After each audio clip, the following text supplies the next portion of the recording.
Hi friends, ఒక చిన్న story మనం చెప్పుకుందాం. అయితే ఒక బస్సు వెళ్తుందంట. బస్సు నిండా జనాలు ఉన్నారంట.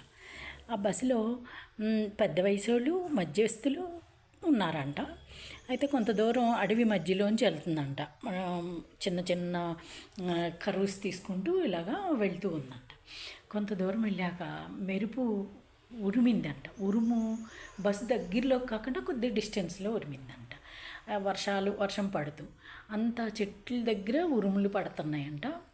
అయితే కొద్ది దూరం డ్రైవర్ తెలివిగా ముందుకి ఫాస్ట్గా ఉరుము పడే సిచ్యువేషన్ కనిపిస్తుందని చెప్పేసి కాస్త ముందుకు డ్రైవ్ చేసుకుంటూ వెళ్ళిపోయాడంట. తెలివి గల డ్రైవర్ అవ్వటం వల్ల పంపించే ఉరుమును దాటించగలిగాడు. అలాగే కొంత దూరం వెళ్ళాక మళ్ళా ఉరిమిందంట. ఉరుము ఆ మెరుపు పడిందంటే అందరూ ఇదైపోతారు. అందులో అందరూ భయపడిపోతూ అమ్మో దేవుడా మమ్మల్ని రక్షించు, కాపాడు, అది ఇది అని ప్రేయర్ చేస్తూ ఉన్నారంట.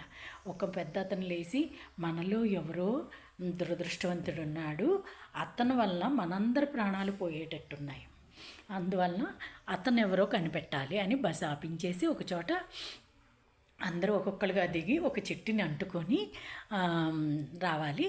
ఆ చెట్టుని అంటుకున్న వాళ్ళకి మెరుపు తగిలి ఇదైతే వాళ్ళే దురదృష్టవంతులు అని చెప్పి అందరూ ఒక్కొక్కరుగా ఫస్ట్ ఎవరైతే చెప్పారో అతనే వెళ్ళి చెట్టుని భయంతోనే అంటుకున్నాడంట.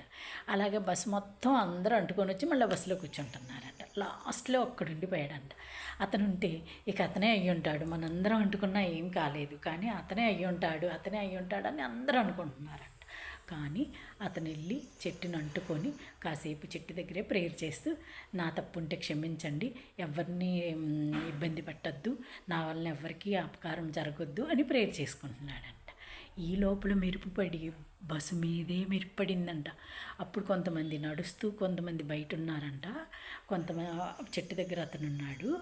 బస్సులో చాలామంది ఉన్నారు కదా, వాళ్ళందరూ బస్సు మాడిపోయిందంట. ఆ దృశ్యం కళ్ళ ముందు అందరూ చూసి వణికిపోయారంట. కానీ ఎవరిని నిందించకుండా ఎవ్వరూ వల్ల అయ్యేది కాదని అందరూ దిగి ప్రేయర్ చేసినా లేదు, బస్సు నడుస్తూ వెళ్ళిపోయినా అందరూ బ్రతికుండేవాళ్ళు కదా. ఈ అనుమానాలు ఎవరి వలనో ఏదో జరుగుతుందని, అది మనకే నష్టమని ఫీల్ అవుతూ ఉన్నవాళ్ళు చూసారా ఎంత నష్టానికి గురయ్యారు. ఫ్రెండ్స్, మీకు ఎప్పుడైనా ఇలాంటి సందర్భాలు వస్తే ఇలాంటివి అవాయిడ్ చేయటానికి ప్రయత్నించండి.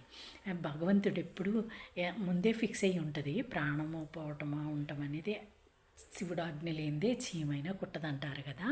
కాబట్టి మనం ఆ వేలోనే ఉండాలి. ఈ చిన్న స్టోరీని మీకు ఎప్పుడన్నా సందర్భాన్ని బట్టి వస్తే గుర్తు చేసుకోండి. బాయ్.